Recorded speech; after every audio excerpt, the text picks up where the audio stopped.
चलिए आज हम लोग पढ़ते हैं बिहार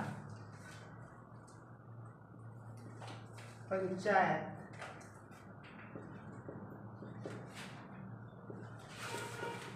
अधिनियम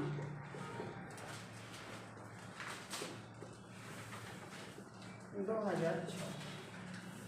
बिहार पंचायत अधिनियम 2006 ये हम लोग को लिखना सही नहीं होगा। ये लिखिएगा बिहार पंचायत राज कर दीजिएगा, पंचायत राज अधिनियम 2006। आप लोग बता दें कि बिहार पंचायत राज अधिनियम का इतिहास बहुत पुराना रहा है।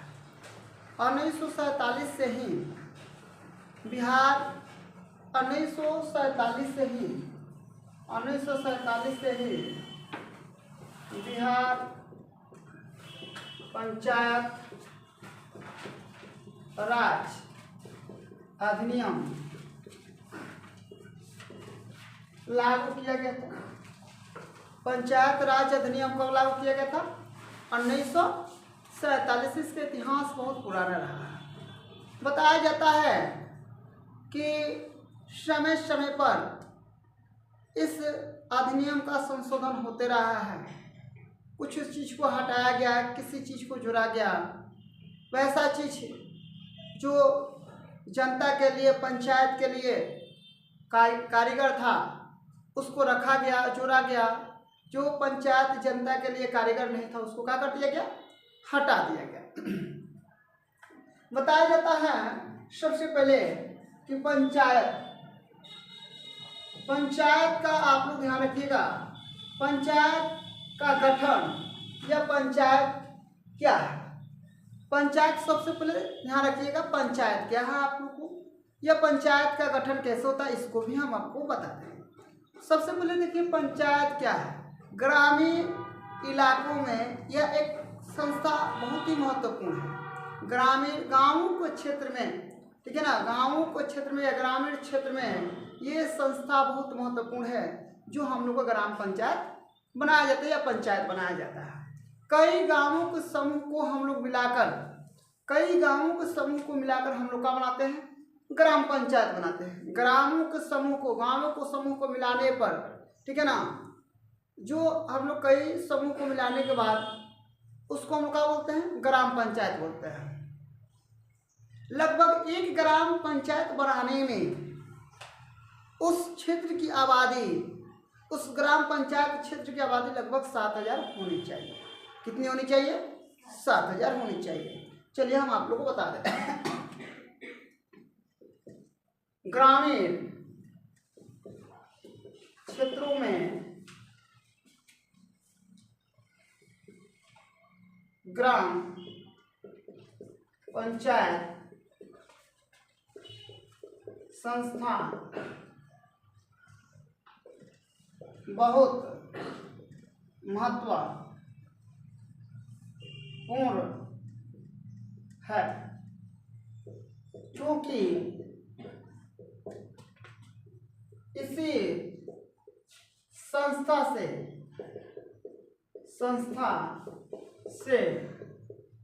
ग्रामीण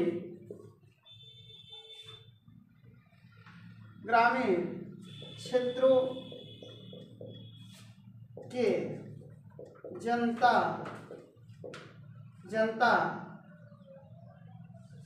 का लाभ या सहयोग पहुंचाया जाता है।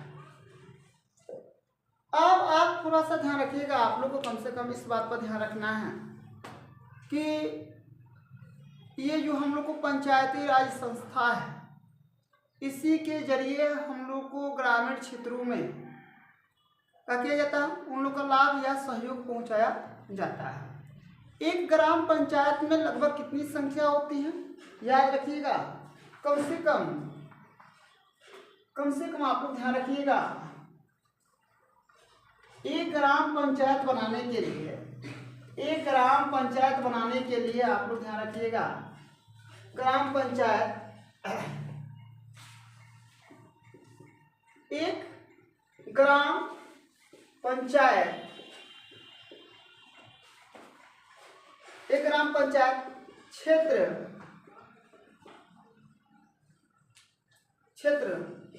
बनाने के लिए कम से कम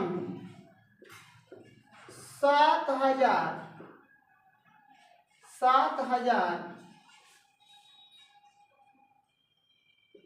लोगों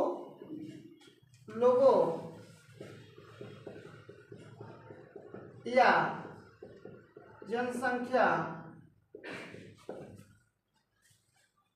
एक ग्राम पंचायत क्षेत्र बनाने के लिए कम से कम 7,000 लोग या जनसंख्या होना चाहिए। कितना चाहिए? कम से कम आपको 1,000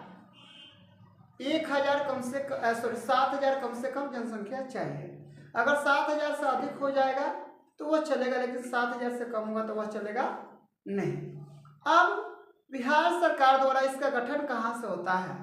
बिहार सरकार द्वारा, ठीक है ना, ये जिला स्तर पर जिला दंडा अधिकारी द्वारा यह गजट पास किया जाता है। जिला दंडा अधिकारी द्वारा इस गजट को क्या किया जाता है? पास किया जाता है। और जिला अधिकारी के द्वारा यह देखा जाता है कि किस पंचायत में या पंचायत क्षेत्र जो गठित हुआ है उसकी रूपरेखा कैसे है। कभी कभी आप लोग सुने होंगे कि 2 गांव भी मिला के पंचायत बन गया है, कभी 5 गांव मिला के पंचायत बन गया है, कभी 10 गांव मिला के पंचायत बन गया है, हम लोग का 7 गांव मिला के पंचायत बन गया है। तो आप लोग पूछेंगे कि सर आखिर ये कभी 2 गांव मिला के, कभी 5 गांव मिला के, कभी 10 गांव मिलाकर ये पंचायत कैसे बन जाता है? हम आप लोग को बता रहे हैं कि ये पंचायत जब 2 गांव, अगर वह बड़ा गांव हो और उसकी आबादी कितनी हो जाएगी, 7,000 या उससे अधिक हो जाएगी, तब हम लोग उसको किस में बदल देंगे? पंचायत क्षेत्र में या ग्राम पंचायत में उसको बदल देंगे। तो गाँवों के समूह, बहुत सारे गाँव को मिलाने के बाद, ठीक है ना, हम लोग किसका निर्माण करते हैं? ग्राम पंचायत को। ग्राम पंचायत की कम से कम आबादी कितनी होनी चाहिए? जनसंख्या कितनी होनी चाहिए? लगभग 7,000। लगभग कितना होना चाहिए? 7,000। इसको आप लोग नोट कर लीजिए।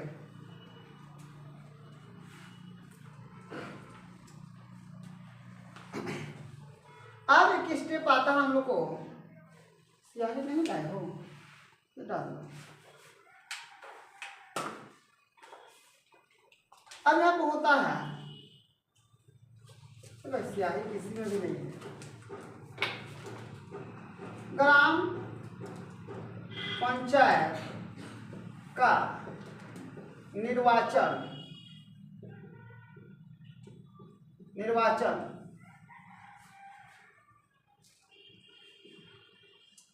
प्रत्यक्ष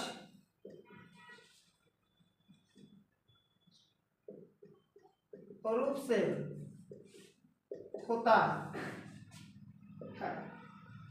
अब आप लोग ने क्या समझा? ग्राम पंचायत का चुनाव प्रत्यक्ष रूप से होता है। ग्राम पंचायत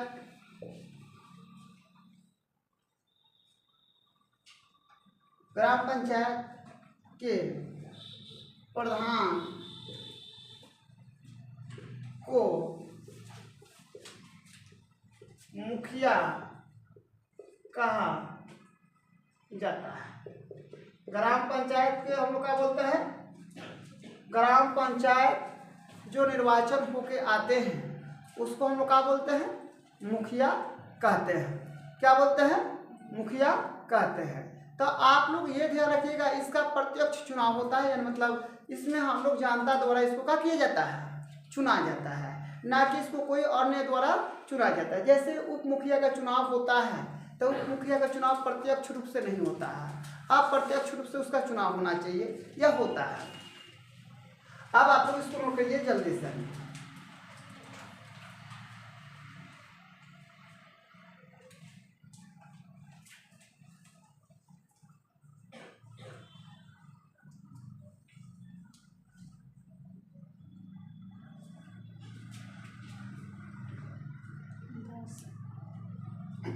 आप सुनिए,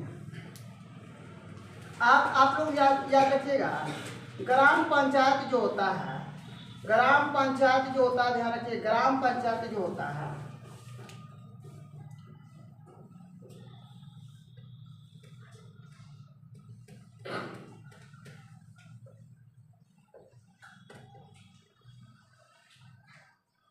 अब ध्यान रखिए, हम आप लोग को एक चीज बता रहे हैं, समझिएगा।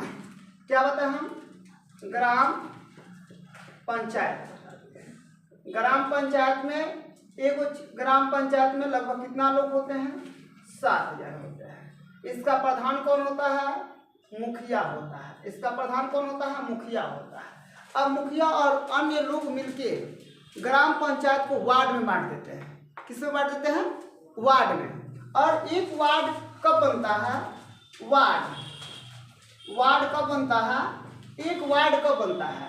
एक वार्ड उस समय बनता है जिस क्षेत्र का संख्या कितना होना चाहिए? कम से कम 500।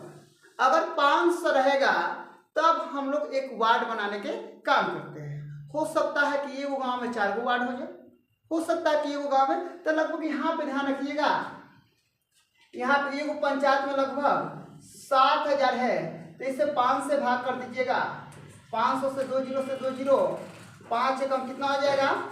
5, यहाँ पर हो जाएगा 2 और 5 के 20। लगभग एक पंचायत में अगर 500 जनसंख्या पर एक वार्ड बनाया जाता है तो एक पंचायत में लगभग कौन को वार्ड होना चाहिए? 14। कितना होना चाहिए? 14 होना चाहिए। कितना होना चाहिए? 14। तो एक वार्ड में कितना, एक वार्ड में जनसंख्या कितना होता है? 500। एक वार्ड में जनसंख्या कितना होता है? 500। और एक पंचायत में जनसंख्या कितना होता है? 7,000। कितना हो गया? 7,000। और मैंने जब वार्ड वाला से भाग किया पंचायत वाला में, तो हम लोग को वार्डों की संख्या कितना था? प्रत्येक पंचायत में, ग्राम पंचायत में, ग्राम पंचायत, प्रत्येक ग्राम पंचायत में कितना? 14 वार्डों की संख्या होनी चाहिए। अब आप लोग पूछिएगा सर ये वार्ड क्या है? तो इन लोग का ड्यूटी मिला है कि वार्ड का ड्यूटी मिला है कि जो वार्ड क्षेत्र के अंतर्गत जो 500 सदस्य आते हैं उनका कार्यकाल में, या वार्ड अपने कार्यकाल में उनको विभिन्न प्रकार के सरकार द्वारा दी गई लाभों को पहुंचाया जाता है। उनके द्वारा विभिन्न दी गई लाभों को क्या किया जाता है? पहुंचाया जाता है। जैसे में आजकल नल जल योजना हो गया, छोटी छोटी सोलर लाइट वगैरह हो गया, ठीक है ना। अगर कहीं आगजनी वगैरह हो गया, बाढ़ वगैरह की समस्या आ गई, तो यह वार्ड सदस्य द्वारा मुखिया के पास सूचना पहुंचाना होता है और मुखिया द्वारा जिला दंडाधिकारी के पास पहुंचाना होता है। और जिला दंडाधिकारी किसके पास पहुंचाएगा? बिहार सरकार के पास पहुंचाएगा। अब देखिए वार्ड जो होता है, वार्ड द्वारा उप मुखिया का चुनाव होता है। याद रखिए कैसे होता है उप मुखिया के द्वारा चुनाव, या उप मुखिया का चुनाव कैसे होता है? मुखिया का चुनाव तब प्रत्यक्ष रूप से हो गया, मुखिया का चुनाव प्रत्यक्ष रूप से हो गया, लेकिन उप मुखिया का चुनाव प्रत्यक्ष रूप से नहीं होता है। अब इसको देखिए, वार्डों की संख्या कितना था भाई? यहाँ पे 14, ठीक है ना। अब इसी में से 2 वार्ड को 2 या 3 या 4 जितना चाहे खड़ा हो सकता है। अगर 14 को 14 वार्ड अगर चाहें तो उप मुखिया के लिए अपना क्या कर सकता है? पर्चा दाखिल कर सकता है। ये किसी के हाथ में नहीं है, ठीक है ना। अब होता क्या है, ये उप मुखिया कब बनता है? जब वार्ड वार्ड सदस्य कितना है, संख्या 14, ठीक है ना। वार्ड सदस्यों की संख्या कितना है, 14 है। और यहाँ पे 2 आदमी मान के चलिए कि उठ गए हैं, ठीक है ना। एक तरफ उठ गया भाई कोई, ठीक है, ललन, एक तरफ उठ गया दादन, ठीक है। ये दोनों उप मुखिया के का है, ये दोनों उप मुखिया का है सदस्य है। ये दोनों उप मुखिया के सदस्य मानने की ये कहा है सदस्य, मतलब निर्वाचित होने के लिए इन्होंने अपना इलेक्शन में पर्चा दाखिला किया। हुआ क्या कि ये 14 को सदस्य है, इन ललन भाई को 8 को दे दिया समर्थन, और ददन भाई को 6 को दे दिया। तो जिसका बहुमत ज्यादा होगा वह उप मुखिया बनेगा, और जिसका बहुमत ज्यादा नहीं होगा वह उप मुखिया का होगा, नहीं बनेगा। तो आप याद रखिए कि हम लोग के पंचायत, ग्राम पंचायत में वार्डों की संख्या 14 जनसंख्या के आधार पर, ठीक है। पंचायती राज संस्था 2000 बिहार पंचायत राज अधिनियम 2006 के अनुसार हम बता रहे हैं। तो 7 यहाँ पे 500 पर एक बनाया गया, 14 हम लोग का वार्ड हो गया। अब 14 वार्ड हो गया, तो जिसको 8 जो अब वार्ड सदस्य अगर 8 को समर्थन कर देगा तो वह उप मुखिया बनेगा, अगर नहीं करेगा तो वह उप मुखिया का होगा, नहीं बनेगा। तो उप मुखिया का चुनाव कौन कराता है, वार्ड कराता है। कौन कराता है, वार्ड कराता है। एक वार्ड कितना लोगों को बनता है, एक वार्ड के क्षेत्र के अंतर्गत कितने लोग आते हैं, 500। कितना आता है, 500। ये आप लोग को समझ में आ गया। तो मुखिया का चुनाव कैसे होता है और मुखिया का उप मुखिया का चुनाव कैसे होता है। मुखिया के चुनाव में हम लोग डायरेक्ट जाके वोट करते हैं, उप मुखिया के चुनाव में हम लोग डायरेक्ट जाके वोट नहीं करते हैं, ठीक है ना। इसलिए मुखिया के चुनाव को हम लोग प्रत्यक्ष बोलते हैं और उप मुखिया के चुनाव को हम लोग क्या बोलते हैं, अप्रत्यक्ष बोलते हैं। प्रत्यक्ष और अप्रत्यक्ष आप लोग समझिएगा। जिसको जनता चुनती है, ठीक है ना, जिसको जनता चुनती है उसको हम लोग प्रत्यक्ष, और जिसको सदस्य चुनते हैं उसको हम क्या बोलते हैं, अप्रत्यक्ष। आप लोग इसके बारे में अगर समझ में आ गया हो तो इसको आप लोग नोट कर लीजिए।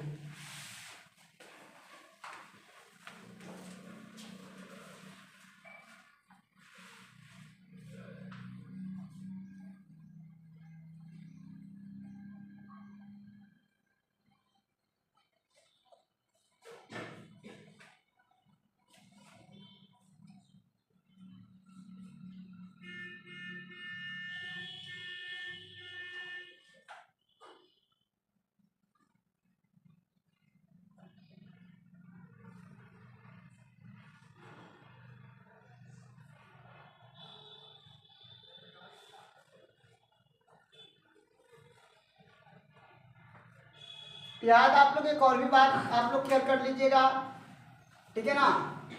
बिहार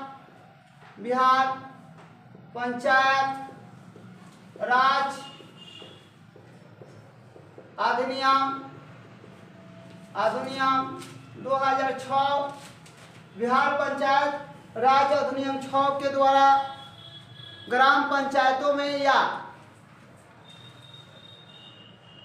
बिहार पंचायत राज अधिनियम 2006 के अंतर्गत, ठीक है ना, बिहार में महिलाओं के लिए या निम्न जाति जैसे में अनुसूचित जाति, अनुसूचित जनजाति, पिछड़ा वर्ग, अत्यंत पिछड़ा वर्ग के लिए 50% सीट को आरक्षित कर दिया गया। कितना, बिहार पंचायत राज अधिनियम 2006 के अनुसार, बिहार पंचायत राज अधिनियम 2006 के अनुसार, ठीक है ना, बिहार में अनुसूचित जनजाति, ठीक है, जनजाति, अति पिछड़ा वर्ग के लिए बिहार सरकार ने 50% सीटों का क्या कर दिया है, 50% सीटों को आरक्षित कर दिया है कि 50% सीट पर कौन लोग लड़ेंगे, कौन लोग को चुने जाएंगे, तो अत्यंत पिछड़ा, अति पिछड़ा, ठीक है ना, अनुसूचित जनजाति इत्यादि इनको चुना जाएगा। आप लोग ये ध्यान रखिएगा। तो मुखिया और उप मुखिया का चुनाव बड़े अच्छे ढंग से हुआ है। अब हम आप लोग को बता दे रहे हैं मुखिया का कार्यकाल कितना वर्ष का होता है और अपना कार्यकाल में वह क्या क्या करते हैं, ये हम आप लोग को बता दे रहे हैं। आज के लिए इतना ही, धन्यवाद।